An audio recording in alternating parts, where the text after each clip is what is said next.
কথা ধারাবাহিকে দেখুন জুনি অঙ্কিতের মহাবিবাহ। এই মুহূর্তে স্টার জলসার অন্যতম জনপ্রিয় ধারাবাহিক কথা।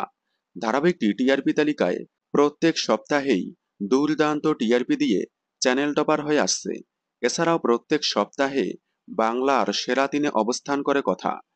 কথা ধারাবাহিক টিআরপিতে এগিয়ে থাকার অন্যতম কারণ ধারাবাহিকে নতুন নতুন চমক নিয়ে আসা হয়। একটি ট্রাক শেষ হওয়ার সাথে সাথেই আরেকটি নতুন ট্রাকে ঢুকে পড়ে কথা। এছাড়াও ধারাবাহিকে পারিবারিক বন্ধন খুব সুন্দরভাবে ফুটিয়ে তোলা হয়, যার কারণে দর্শকদের পছন্দের তালিকায় জায়গা করে নিয়েছে কথা। কথা ধারাবাহিকে কথা অগ্নিভ জুটি ছাড়াও আরও একটি জনপ্রিয় জুটি জুনি অঙ্কিত। কথা ধারাবাহিকের ফ্যানেরা অনেকদিন ধরে জুনি অঙ্কিতের মিল দেখতে চাইছে, অর্থাৎ তাদের বিয়ে দেখতে চাইছে।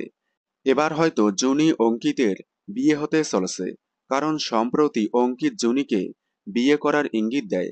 মানে অঙ্কিত জুনিকে বলে, জীবন নিয়ে যদি কখনো ভাবেন আমাকে বলবেন। তার মানে ধারাবাহিকে এবার আসতে চলেছে জুনি অঙ্কিতের বিয়ে ট্রাক। হয়তো কোনো ঘটনাচক্রে পরে জুনির মাথায় সিঁদুর পরিয়ে দিয়ে বিয়ে করবে অঙ্কিত। কথা ধারাবাহিকটি আপনাদের কেমন লাগে? ধারাবাহিকে জুনি অঙ্কিতের বিয়ে দেখার জন্য আপনারা কতটা এক্সাইটেড কমেন্টে জানাবেন। বাংলা বিনোদনের সকল আপডেট সবার আগে পেতে চ্যানেলটি সাবস্ক্রাইব করে পাশে থাকা বেল আইকনটি বাজিয়ে দিন। ধন্যবাদ।